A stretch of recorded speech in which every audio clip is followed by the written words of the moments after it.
ময়দানে যদি আমি এই জমিনটা কাঁধে নিয়ে উঠি, অন্য নবীর উম্মতেরা বলবে মুহাম্মদুর রাসূলুল্লাহ জমিন চুরি করে জমিনে বসবাস করেছে। আল্লাহর নবী, এই জমিন আমি নিতে চাই না, জমিন আমি নিব না। কারণ আমি যদি জমিন নিয়ে যাই, আমার পরবর্তী উম্মত যারা আসবে, আমার যদি জমিনটা না হয়, কারণ এটা তো দলিলা দিলার জমিন না, যে আমি যতটুকু দখল করেছিল তার জমি, তখন তো দলিলা দিলার কিছুই ছিল না। এই পরিমাণ জমি যদি নবী আমার না হয়, কিয়ামতের ময়দানে যদি আল্লাহ আমার কাঁধের উপর জমি উঠায় দেয়, আপনার পরবর্তী উম্মতগুলি যখন বলবে আমাদের নবী উম্মত হয়ে সাহাবা হয়ে কিভাবে আমাদের জমি চুরি করলাম, রসূল সেদিন আমি কি জবাব দিব? এই যে জমি আপনারা দিয়ে গেলাম, জমি নেওয়ার দরকার নাই।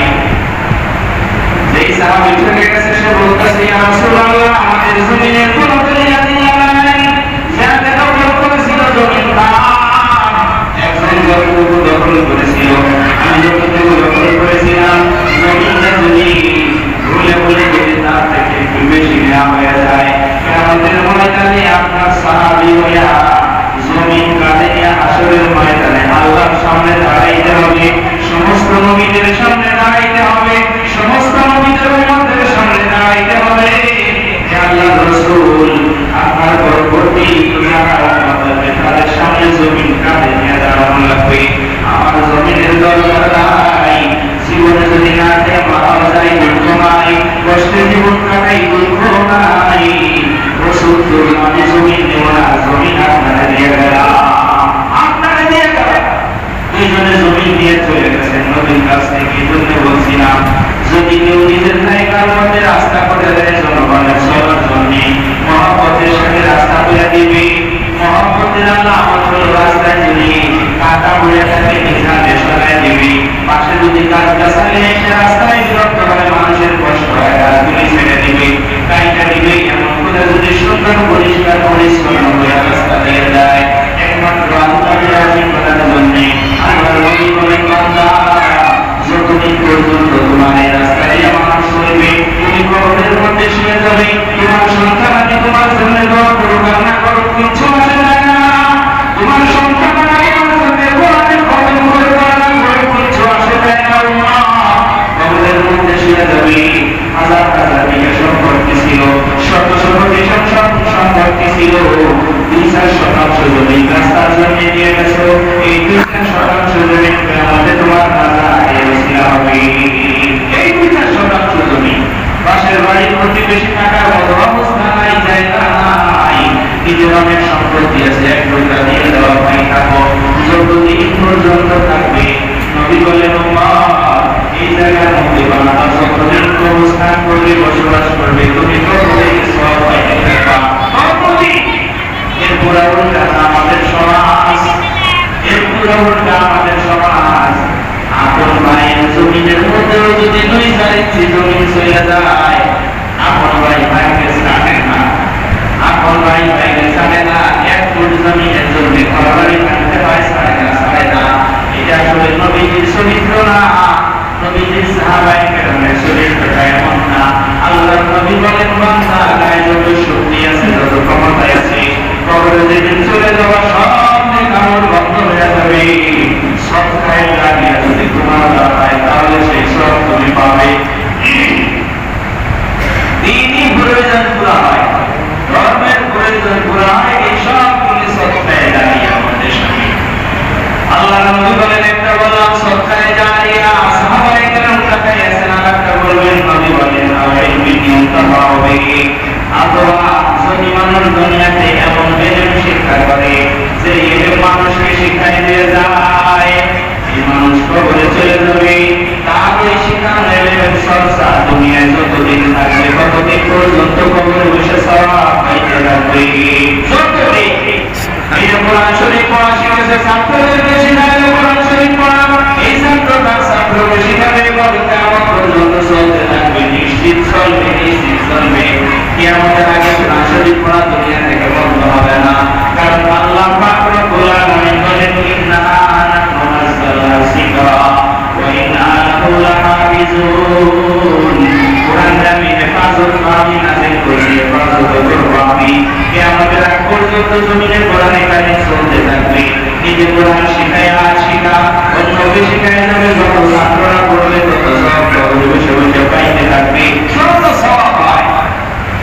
হাদিস শিখে যাবে। এই সহি হাদিস যতদিন ছাত্রের মধ্যে শিখাবে ততদিন সওয়াব পাইতে থাকবে। কোন মানুষকে কোরআন শরীফ পড়া জানে না, অন্যকে শিখাইতে পারে নাই, যে ছাত্র কোরআন শরীফ পড়বে, কোরআন শরীফ কেনার যোগ্যতা নাই, কোরআন কিনা দিবে পড়বে, এটা সওয়াব পাইতে থাকবে।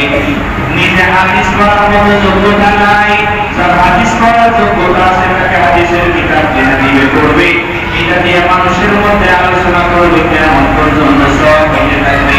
আল্লাহ ইলমিন ইউনতাফাউ বিহি, অথবা মাদ্রাসা করে যাবে, মাদ্রাসার মধ্যে যতদিন পর্যন্ত এই কোরআনের চর্চা হবে কবর বসে সওয়াব পাবে। মসজিদ করে যাবে, মসজিদের সওয়াব পাবে, মসজিদের মধ্যে কোরআন পড়ার ব্যবস্থা করে যাবে, এর সওয়াব পাইতে থাকবে। আল্লাহ ইলমিন ইউনতাফাউ বিহি, এমন এলেম যেটা নিয়ে মানুষ উপকৃত হয়, এমন এলেম মানুষের শিখাইতে হয়। নৈতিক শিক্ষা হইতে পারে, কোরআনে কারীমের শিক্ষা হইতে পারে, না এমন শিক্ষা যেটা দিয়া এর মধ্যে বাংলা শিক্ষক যারা তারাও আসবে, যদি তাদের নিয়তটা এত সুন্দর থাকে, এমন সুন্দর নিয়ত দিয়ে যদি এরাও পড়ায়, মানুষকে নৈতিক শিক্ষা দেয় বাচ্চাদেরকে, তারাও এই সওয়াব পাইতে থাকবে। আল্লাহ নবী বলেন তিনটা রাস্তা বলছি, দ্বিতীয়টা হলো ইলমিন ইউনতাফাউ বিহি, তৃতীয়টা হলো এমন ইলম যে ইলম দুনিয়ায় প্রচার করে যাবে, প্রসার করে যাবে, সওয়াব পাইতে থাকবে। সাহাবায়ে কেরাম রাদিয়াল্লাহু আনহুম আল্লাহর নবীর কাছ থেকে ইলম শিখতেন, তার সাহাবী তার ছাত্রদেরকে শিখাইতেছেন, তারা তার ছাত্রকে শিখাইছেন, তারা তার ছাত্রকে শিখাইছেন। আজ পর্যন্ত জমিনে কোরআনের চর্চা হয়, আজ পর্যন্ত জমিনে হাদিসের চর্চা হয়। এই কোরআন হাদিসের চর্চা যতদিন চলতে থাকবে সওয়াব কবরে বসে পাবে, কবরে বসে পাইতে থাকবে। আওয়ালাদিন সালিহিনেতুল্লাহ আল্লাহ নবী সাল্লাল্লাহু আলাইহি ওয়াসাল্লাম বলেন, আর একটা রাস্তা আছে, তৃতীয় রাস্তা, আর একটা রাস্তা হলো মানুষ দুনিয়া থেকে চলে যাবে, দুনিয়ায় যতদিন থাকবে এর মধ্যে অন্তত একটা সন্তানকে এমন বানাই দেবে যে সন্তান তার জন্য দোয়া করে, এমন এক সন্তান বানাই দেওয়া লাগবে। আওয়ালাদিন সালিহিনেতুল্লাহ নবীজি বলেন, এমন সন্তান বানাবে যে সন্তান বাবার জন্য দোয়া করবে। এই যুগের এমন সন্তানের অভাব নাই, গাঁজার টাকা না দিলে বাবা যদি রেখে যায়, গাঁজা কেনার টাকা না দিলে মায়ের যদি রেখে যায়, এই সন্তান জীবিত থাকতেই বাপের রেখে যায়, মায়ের রেখে যায়, এই সন্তান মরার পরে দোয়া করবে জীবিত থাকতেই গাঁজার টাকা না হয়ে ফিরায়, মরে গেলে দোয়া করবে দুবার তরফ করবে না। এই জন্য এমন সন্তান বানাই দেওয়া, সন্তানকে দেখায় দেওয়া, নিজের বাবার কবরে নিজের সন্তানকে সাথে করে নিয়ে যাওয়া, নিজের বাবার কবরের কাছে যদি দোয়া করে সন্তান তাকায় দেখবে, ও বুঝবে যে না আমার বাবার জন্য আমার সময় দোয়া করা লাগবে। ওর বাবা যদি দুনিয়া থেকে চলে যায়, ওর হাত করবে, আল্লাহ পাকের কাছে হাত তুলে তুলে নিজের মনের কথাগুলি খুলে বলবে। মানুষ সন্তানকে ত্যাগ করতে দেয় না, মানুষ সন্তানকে ত্যাগ করতে দেয়। যত আল্লাহ রহমত হয়ে গেছে, আমার বাচ্চা কাছে সময় আসলো, ওরা বড় দিকে এই করবে, বাবাকে কবরের কাছে হাত তুলে কথা বলবে না আল্লাহর সাথে। আল্লাহ খ্রিস্টান ধর্মে একটা দিন আছে, ওই দিনের মধ্যে সবাই নিজেদের আত্মীয় স্বজন তাদের কবরের কাছে যায়। একটা দিন এমন আছে, দিন কবে তা আমি জানি না, একটা দিন আছে আমি দেখছি, নিজের জন্য আত্মীয় স্বজন মারা গেছে, কবরের কাছে তারা যাবে, যাওয়ার পরে তাদের ধর্ম অনুযায়ী যা করা তাই করে। তাও তো বছরে একবার যায়, কিন্তু এমন সন্তান খুঁজলে 2-4 পাওয়া সম্ভব। বাপের যে কবরে রেখে আসছে, মায়ের যে কবরে রেখে আসছে, জীবন আমার দ্বিতীয়বার জায়গায় পৌঁছায় নাই, এমন সন্তান আছে। এই জন্য নবী বলেন, আওয়ালাদিন সালিহিনেতুল্লাহ, একটা সন্তান বানায় যাও দুনিয়াতে, যে সন্তান জন্য তোমার জন্য দোয়া করবে, কারণ তোমার সন্তান যদি তোমার জন্য দোয়া করবে, আল্লাহ তোমার সন্তানের দোয়ায় খালি হাতে বিদায় দিবে না। এই জন্য এমন সন্তান বানায় যাও যে সন্তান তোমার জন্য দোয়া করবে, এমন সন্তান বানায় যাও। আল্লাহ কওমি মাদ্রাসায় কিতাব পড়ায়, আল-ইউমি নামের এক কিতাব আছে, আবু কালাবা আল্লাহর বান্দা রাতে বেলা শুয়ে আছে, শুয়ে আছেন গোরস্থানে। স্বপ্নের মধ্যে দেখতেছি একটা গোরস্থান, সে দেখতেছে এক গোরস্থান, সব কবরগুলি উপর থেকে ফাইনাল লাশ উপরে বেরিয়ে আসতেছে, উপরের মাটি শুনে দেখতেছে লাশগুলি উপরে বেরিয়ে আসতেছে। যখন লাশগুলি উপরে বেরিয়ে আসছে, উনি সব তাকায় তাকায় দেখতেছে, দেখে কি সমস্ত মানুষগুলা আসমান থেকে কিছু বৃষ্টির মতো করতেছে, নিজের কাপড়ের আসলের মধ্যে সেগুলি ধরে নিতেছে, নিজের কাপড়ের আসলের মধ্যে সবগুলি ধরে টুকায় টুকায় নিতেছে। আবার নিয়া কবরের এক পাশে আর কবরে চলে যেতেছে, সবগুলি যখন টুকানো শেষ কবরে ঢুকে দিতেছে। কিন্তু কবরের এক পাশে এক আল্লাহ পাকের বান্দি মহিলা মানুষ বিমর্ষ অবস্থায় মন খারাপ করে কবরের এক পাশে বসে রয়েছে। সে আর কিছু টুকায় না, আসমান থেকে যে রহমতের বৃষ্টি আসতেছে কিছু টুকায় না, এক কোণায় বসে আছে মন খারাপ। আল্লাহ পাকের বান্দা আবু কালাবা আপনি বলতেছেন কি? আমি আগায় গেলাম স্বপ্নের মধ্যে কাছে জিজ্ঞেস করলাম, মা তুমি এত মন খারাপ করে কবরের এক পাশে বসে রয়েছে, আর সময় আসমান থেকে বৃষ্টির মতো যেগুলি পড়তেছে এগুলি নিজের আসলের মধ্যে ফেলে দিতেছে, এরাই বাড়ি করতেছে, আর তুমি কেন মন খারাপ করে দিকে বসে আসবে? মহিলা বলতেছে, শোনেন, এই সমস্ত মানুষ যারা কবর থেকে বের হইয়া আসমান থেকে রহমতের বৃষ্টির মতো যেগুলি পড়তেছে তুলে তুলে আসলের মধ্যে নিয়ে কবরে চলে গেল, এই সবগুলো নিজেদের সন্তানাদি নাতি নাতনিরা এদের জন্য দোয়া করছে, এই দোয়াগুলি আসমান থেকে বৃষ্টির মতো এদের কাছে বর্ষা হয়ে আসছে, এরা আসলের মধ্যে নিয়ে কবরে চলে যাইতেছি। আবু কালাবা বলে, তাহলে তুমি কেন নিজে ঢুকাও না? সেই রহমত আসমান থেকে নামতেছে, তুমি কেন নিজে ঢুকাও না? এ আল্লাহর বান্দি মহিলা বলে, দুনিয়াতে আমার কোনো সন্তানাদি নাই যে আমার জন্য দোয়া করবে। আমার একটা মাত্র সন্তান ছিল, সর্বপ্রথম স্বামীর ঘরে একটা সন্তান ছিল, এই সন্তানটা বড় খারাপ, আমার জন্য জীবনে কোনোদিন দোয়া করে নাই, আমার স্বামীও কোনোদিন দোয়া করে নাই। ঘরের স্বামীর ঘরে যখন মারা গেছি, আমার স্বামী নতুন বিয়ে করে সুখের সংসার করছে, তার স্ত্রী হিসেবে আমার জন্য কিছু করার দরকার জীবনেও করে নাই, তাই মন খারাপ করে কবরের পাশে বসে আছি। এই মহিলা আল্লাহর বান্দাকে বলতেছে, বাবা আমার সন্তান যে জায়গায় আছে আমি পরিচয় দিয়ে দিই, পরিচয় দিয়ে তুই আমার সন্তানকে যে বলল তার মা কবরে বড় কষ্টে আছে, সন্তানকে যে বলল মা কবরে বড় কষ্টে আছে, সবাই তার সমস্ত বড় আত্মীয় স্বজনের জন্য দোয়া করে, তার মায়ের জন্য দোয়া করার কেউ নাই। এই কথা বলে পরিচয় দিয়ে দিছে অমুক বাজারের অমুক জায়গায় বসবাস করে আমার ছেলে।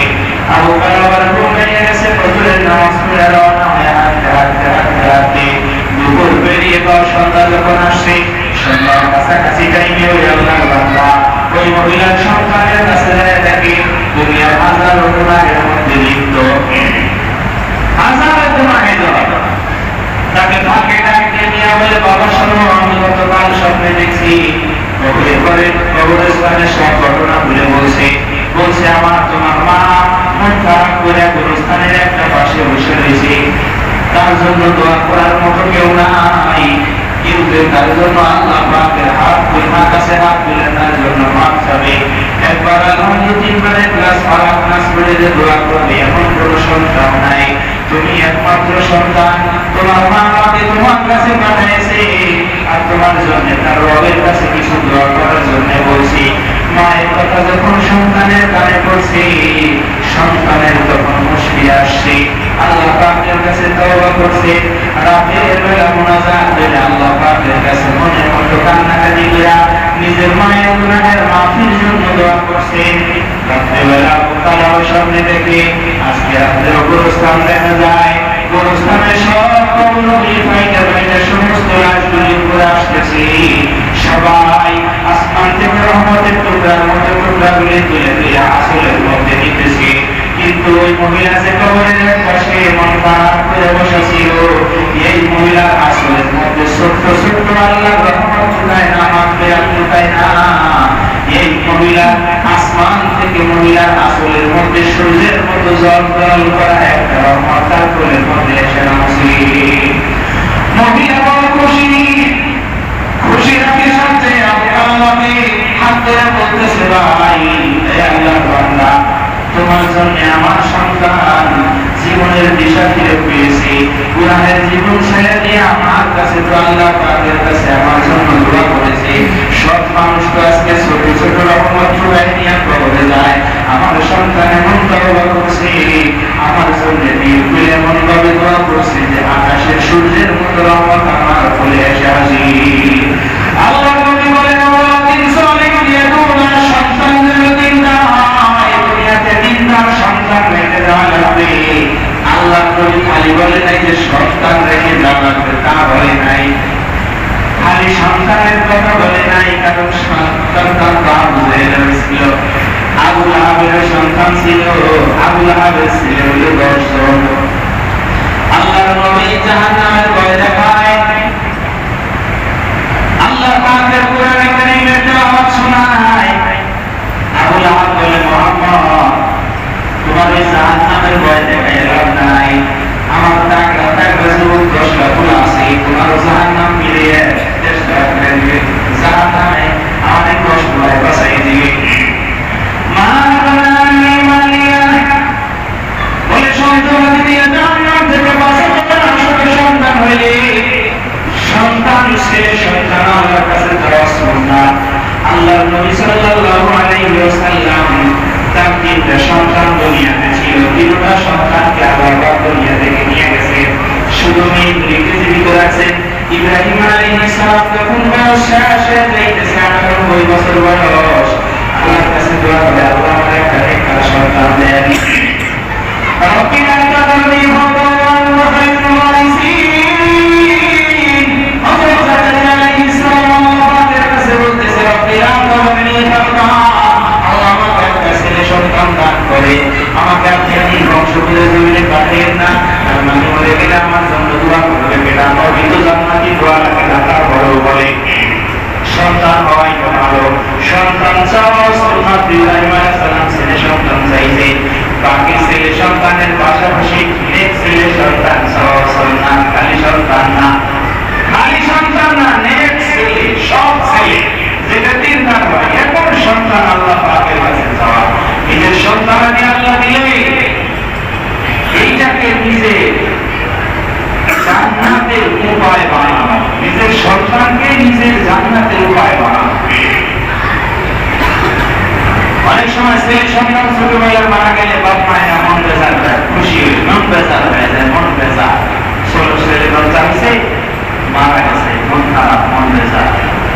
আল্লাহর নবী বুখারী শরীফের এক হাদিসে বলেন যদি কারো 3টা সন্তান ছেলে সন্তান মারা যায়, তাহলে কিয়ামতে আল্লাহ তাআলা জান্নাত দিবেন।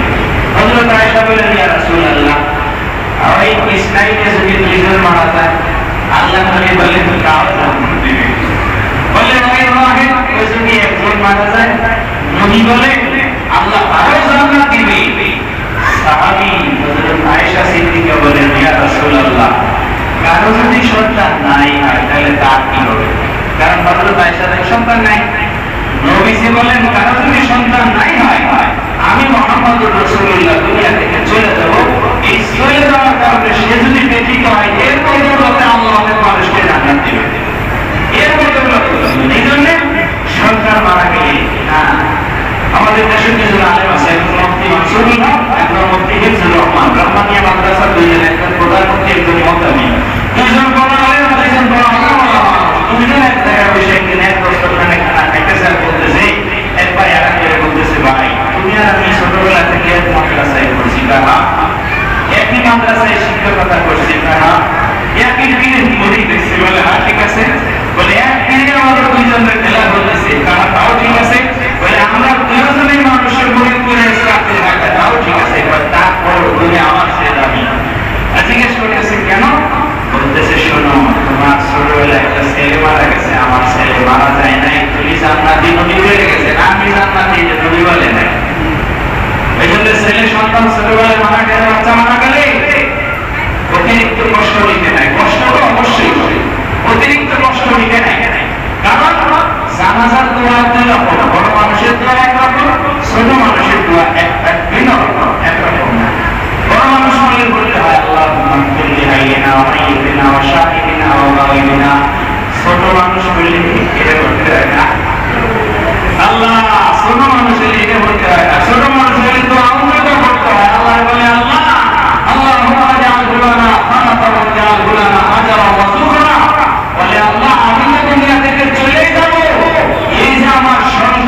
সালিহিন ইয়াদউলা নেককার সন্তান বানাইছে দুনিয়ায়। নেককার সন্তান যদি এমন হয়, কিয়ামতে নেককার সন্তান দিয়ে জান্নাত পাবে হাজার হাজার মানুষ নেককার সন্তান দিয়া।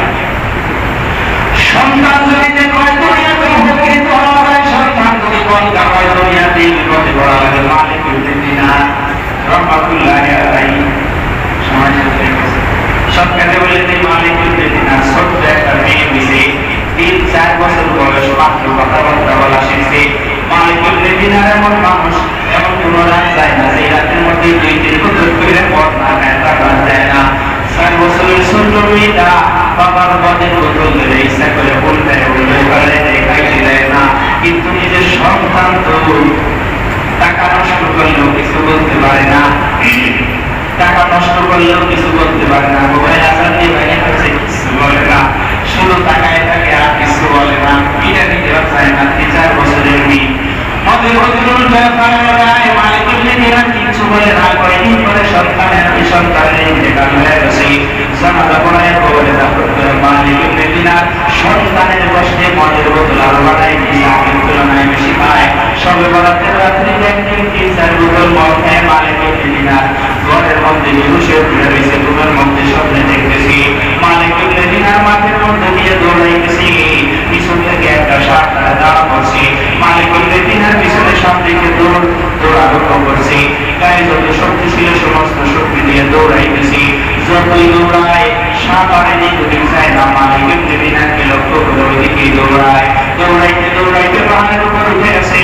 মনে করছে পাহাড়ের উপর উঠলে মনে হয় সাপ আর উঠবে না, কিন্তু এমন সাপ মালিক ইবনে দিনারকে টার্গেট করে যাইতেছে, এদিকে যায় না। পাহাড়ের উপর উঠে যখন দেখে পাহাড়ের উপরে চলে আসতেছে, মালিক ইবনে দিনার আমার নিচের দিকে নামতে আরম্ভ করছে। সাপ তার পিছনে পিছনে নামে। সকল দূর যাওয়ার পরে দেখে একজন বৃদ্ধ লোক, বৃদ্ধ লোকের কাছে মালিক ইবনে দিনার হাঁপায় গেছে, গায়ে শক্তি নাই। বৃদ্ধ লোকের কাছে বলতেছে বাবা গায়ে শক্তি নাই। সাপের ধারা খেয়ে দৌড়াইতে দৌড়াইতে সমস্ত শক্তি শেষ। এই সাপ থেকে আমার কি বাঁচানো যায় নাকি? মালিক ইবনে দিনারকে বলতেছে সাপ বড় শক্তিশালী, কিন্তু আমি বড় দুর্বল, আমার মতো দুর্বল দেহ দিয়ে সাপ থেকে তোমাকে বাঁচাবার মতো কেউ নাই। মালিক ইবনে দিনার স্বপ্নের মধ্যে দৌড়াইতেছে, আরো দৌড়ে স্পিড বাড়াই দিতেছে, দৌড়ায় দৌড়াইতে দৌড়াইতে আর পাহাড়ের উপর উঠেছে। পাহাড়ের উপর থেকে নিচে একটা বিল্ডিং দেখা যায়, যে বিল্ডিং এর মধ্যে অনেক বাচ্চা কাচ্চা, ছোট ছোট বাচ্চা কাচ্চারা ওই জায়গায় খেলাধুলা করে। বাচ্চারা খেলাধুলা করে, ওই সমস্ত বাচ্চাদের মধ্যে নিজের সন্তানকে পিছনে সাপের কথা বলে গেছে। মালিক ইবনে দিনার নিজের সন্তানকে বুকের মধ্যে জড়ায় ধরেছে। কিছুক্ষণ পরে সাপের কথা মনে পড়ছে, আর পিছনের দিক তাকায় দেখে আর সাপ ভাগ করে দিয়েছে। মালিক ইবনে দিনার বলতেছে বাচ্চাটাকে মারে, এই সাপের দাওয়া খাইতে খাইতে দৌড়াইতে দৌড়াইতে চলে আসলাম। বাচ্চারা কোরআনে কারীমের আয়াত তেলাওয়াত করে, আলাম ইয়ানিল্লাযীনা আমানু ওয়া তাখশা কুলুবুহুম লিযিকরিল্লাহ। গুনাহগারদের কি এখনো সময় হয় নাই আল্লাহ পাকের ভয়ে অন্তর কাইবে উঠবে, আল্লাহর রাস্তায় ছুটবে, এমন সময় কি এখনো হয় নাই? এই কথা বলার সাথে সাথে মালিক ইবনে দিনার ঘুম ভেঙে গেছে। ঘুমের মধ্যে দেখে মালিক ইবনে দিনারের বিছানা গায়ে সব ভিজে গেছে, বিছানা ভিজে গেছে গামতে গামতে। মালিক ইবনে দিনার রাহমাতুল্লাহি আলাইহি বিছানা থেকে উঠে মাদের বোতল যে গড়াইছে, একটার সাথে আরেকটা বাড়ি নিয়ে সব বানছে।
কোটির সওয়াব পাবে।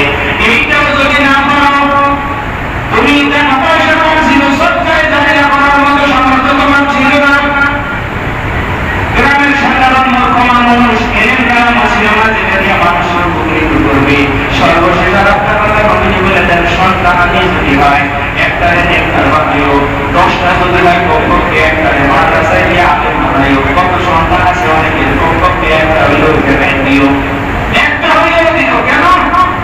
এক সন্তান কেনামতের তোমার নাজাতের জরিয়া হবে। নিজের সন্তান নাই, নিজের ঘরে নাতি পুতি যারা আছে তাদেরকে দাও। ফায়দা কি? আল্লাহর নবী সাল্লাল্লাহু আলাইহি সাল্লাম বলেন, এক সন্তান কিয়ামতের ময়দানে হাফেজ হয়ে দাঁড়াইলে জাতির জন্য জাহান্নাম ওয়াজিব, এমন 10 মানুষের হাত ধরে ওই সন্তান কিয়ামতের জান্নাতে নিয়ে যাবে। এই জন্য রাস্তা তিনটা, ধনীজন হইলে টাকা পয়সা নিয়ে মসজিদ মাদ্রাসা ঈদগাহ গুরুস্থান রাস্তা কামরা ব্রিজ রাস্তার পাশে গাছপালা লাগানো, এই সবের কাজগুলি করা। না পারলে নিজের কাছে এলেম থাকবে, এলেম মানুষের মধ্যে বিতরণ করার জন্য। এই এলেম দিয়ে মানুষ উপকৃত হয়, যতদিন উপকৃত হবে এতদিন সওয়াব পাবে। তাও যদি না পারে কমপক্ষে একটা সন্তানকে নেককার বানায় দেবে, যে দোয়া করবে কবরে সে সওয়াব পাবে। আল্লাহ তাআলা রব্বুল আলামিন তিন রাস্তার কোনো এক রাস্তা অবলম্বন করার তৌফিক আমাদের সবাইকে দান করেন। আমিন। যারা সুন্নাত করি নাই, যারা